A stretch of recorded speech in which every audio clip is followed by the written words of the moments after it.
नमस्कार दोस्तों, विधान लॉ क्लासेस के यूट्यूब चैनल पे आप सभी का बहुत बहुत स्वागत है। जैसा कि बहुत सारे स्टूडेंट्स की ये मांग थी कि जो एडीपीयू एग्ज़ाम है मध्य प्रदेश का, उसका जो पेपर होने वाला है 18 तारीख को, उसके संदर्भ में कैसे पेपर को अटैम्प्ट करना है या हमें माइनस मार्किंग के संबंध में क्या ध्यान रखना है, इन बातों को लेकर एक छोटा सा आपको कुछ टिप्स दी जाए। तो इसी के लिए मैं आपके सामने आया हूँ। तो सबसे पहले हमें कुछ बेसिक बातों को समझना होगा कि भाई ये एग्ज़ाम किस पैटर्न पे होने वाला है। तो जैसा आप सभी को पता होगा, इसमें आपके 50 क्वेश्चन और 100 क्वेश्चन आने हैं। ये आने हैं जीके जीएस से और ये 100 क्वेश्चन जो हैं आपके वो लॉ आपके जो सब्जेक्टिव है वहाँ से आने हैं।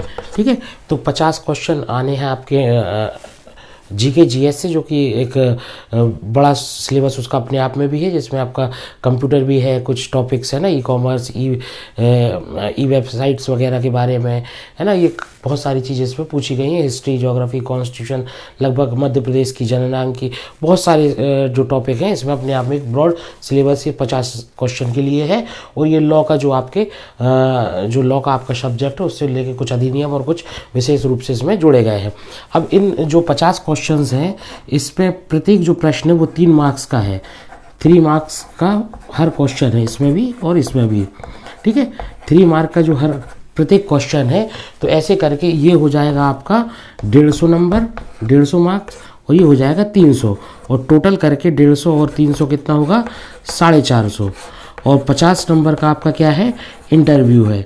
ठीक है, तो ऐसे करके टोटल जो आपकी मार्किंग होनी है इस बार एडीपीयू एग्ज़ाम में वो होनी है 500 में से, जिसमें कि 50 क्वेश्चन, प्रत्येक क्वेश्चन 3 नंबर का, तो ये कितना हो जाएगा आपका 150, जो कि जीके जीएस का पार्ट है। और 100 क्वेश्चन जो है आपके वो लॉ के जो आपके विधि का जो विषय है, वो उससे कुछ अधिनियम वगैरह है, वो जो आपने सिलेबस डिटेल में देखा होगा, वो पढ़ा भी होगा, तो उससे आपके 3 नंबर प्रत्येक क्वेश्चन के, ऐसे करके आपके यहाँ होंगे 300 नंबर।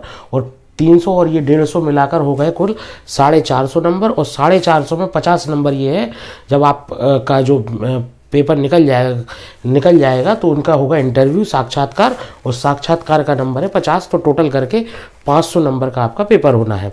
अब यहाँ तक तो आप सभी को पता होगा। अब यहाँ दिक्कत ये है कि हमें कैसे पेपर को अटेम्प्ट करना चाहिए, क्योंकि ये जो पेपर है, इस पेपर में जो है एमपीपीएससी ने माइनस मार्किंग का प्रावधान रखा है। जनरली एमपीपीएससी हर उस एग्ज़ाम के लिए माइनस मार्किंग का प्रावधान रखती है जहां पर वस्तुनिष्ठ प्रश्न पूछती है, और जो सिंगल स्टेज में एग्ज़ाम होते हैं फॉर एग्जाम्पल आपका फॉरेस्ट का मेंस एग्ज़ाम हुआ, एमपी वन सेवा का जो हुआ, तो उसमें भी वो जो है माइनस मार्किंग रखती है।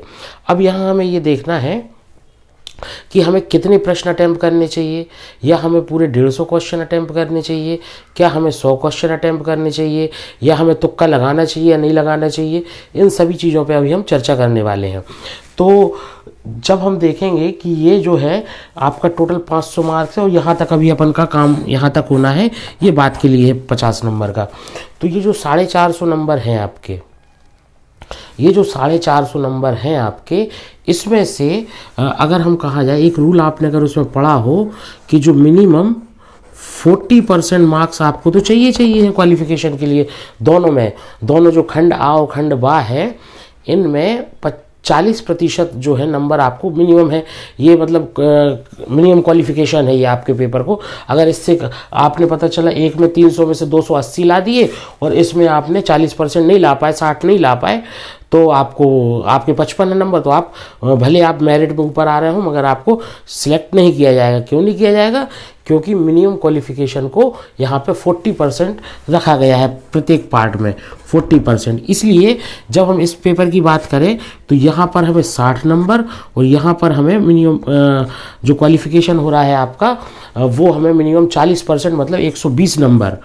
ठीक है, तो ये नंबर हमें चाहिए। इसका मतलब है हमें कम से कम 20 क्वेश्चन, कम से कम 20 क्वेश्चन जीके जीएस में, 20 क्वेश्चन जीके जीएस में, और यहाँ पे कितना हुआ, ये 40 क्वेश्चन हमें लॉ में, ये कम से कम हमें चाहिए, वो भी सही उत्तर आफ्टर माइनस मार्किंग के बाद। मान के चलिए आपने 50 क्वेश्चन कर दिए और आपके उसमें से 40 सही हैं, तो आपके नंबर कम होंगे। क्यों कम होंगे? क्योंकि माइनस मार्किंग 1/3 है। आपके प्रत्येक 3 सही उत्तर पे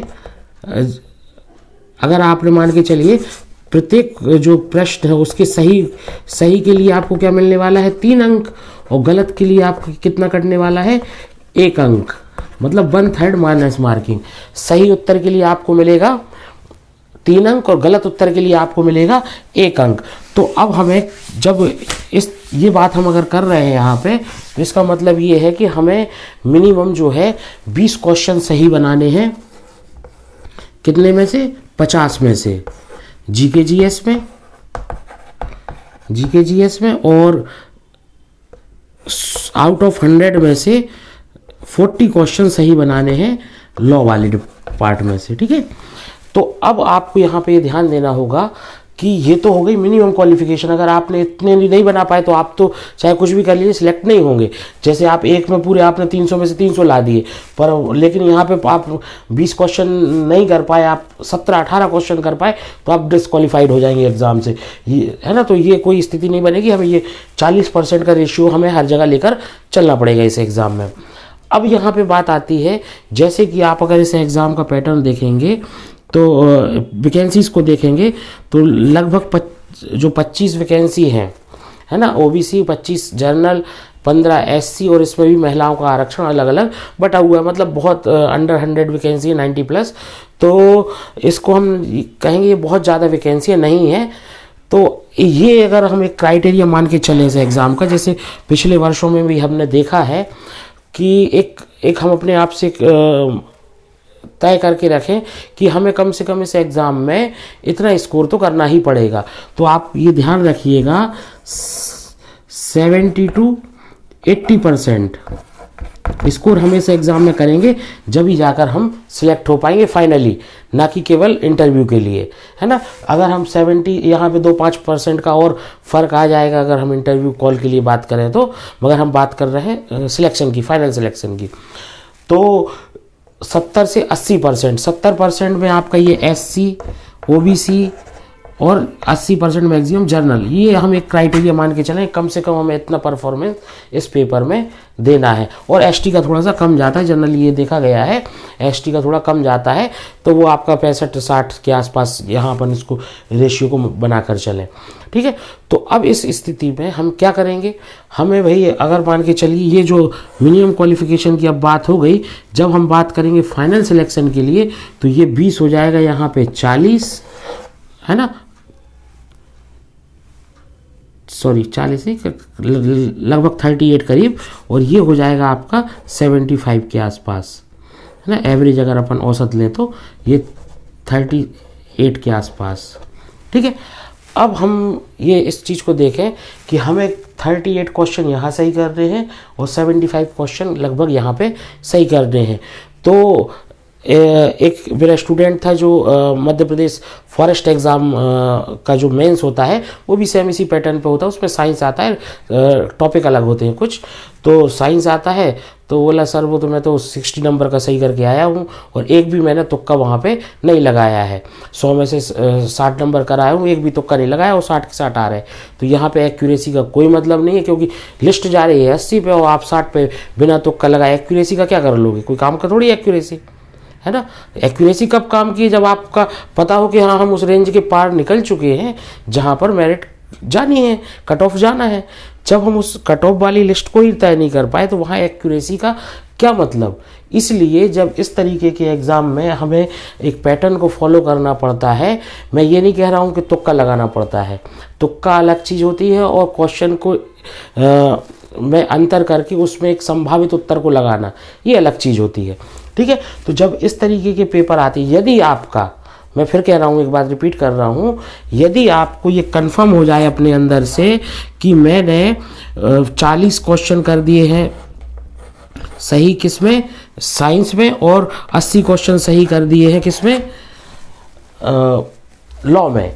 ये कंफर्म है कि भाई इसमें से कोई गलत नहीं है। बहुत बड़े आप 30 मार्क का धुरंधर हो, आपने सोच लिया कि 40 और 80 सही है, इसमें एक भी क्वेश्चन गलत नहीं है, तो बिल्कुल तुक्का नहीं लगाना। पेपर वहीं 20, यहाँ से 10, यहाँ से 20 क्वेश्चन छोड़ के वापस आ जाना, कहीं पे भी कोई तुक्का मत लगाना।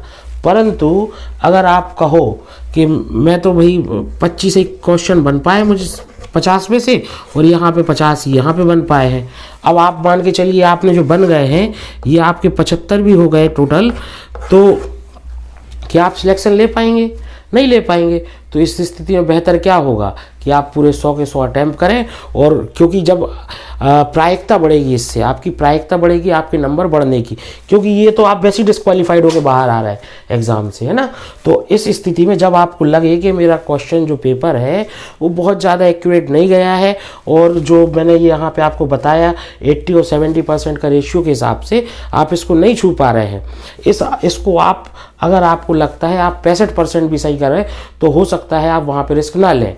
परंतु अगर आप 50, 55, 60% के नीचे आ रहे हैं, तो आपको यहाँ पे पेपर को पूरा 100% अटेम्प्ट करना ही फायदेमंद होगा। क्यों होगा? क्योंकि गलत उत्तर अगर आपका होगा तो आपका एक अंक कटेगा, और सही होगा तो 3 अंक मिलेंगे। तो प्रायिकता किसकी ज़्यादा है? सही अंक से नंबर बढ़ने की। परंतु तुक्का नहीं लगाना है। मैं बार बार कह रहा हूँ, फिर से कह रहा हूँ, तुक्का नहीं लगाना है। हमें क्या करना है? हमें संभावित उत्तर को खोजना है ऑप्शन से, मतलब रिस्क लेना है। सीधा सा बात यह है कि हमें रिस्क लेना है और पेपर को अटेम्प्ट करना है, क्योंकि आपके पास कोई चारा नहीं बचेगा। अगर आप 50 और 60 के आसपास अगर आप सही कर रहे हैं, 50-60% के आसपास आप सही कर रहे हैं, तो आप वैसे ही डिस्क्वालीफाइड हैं। आपको रिस्क लेना ही पड़ेगा इस स्थिति में।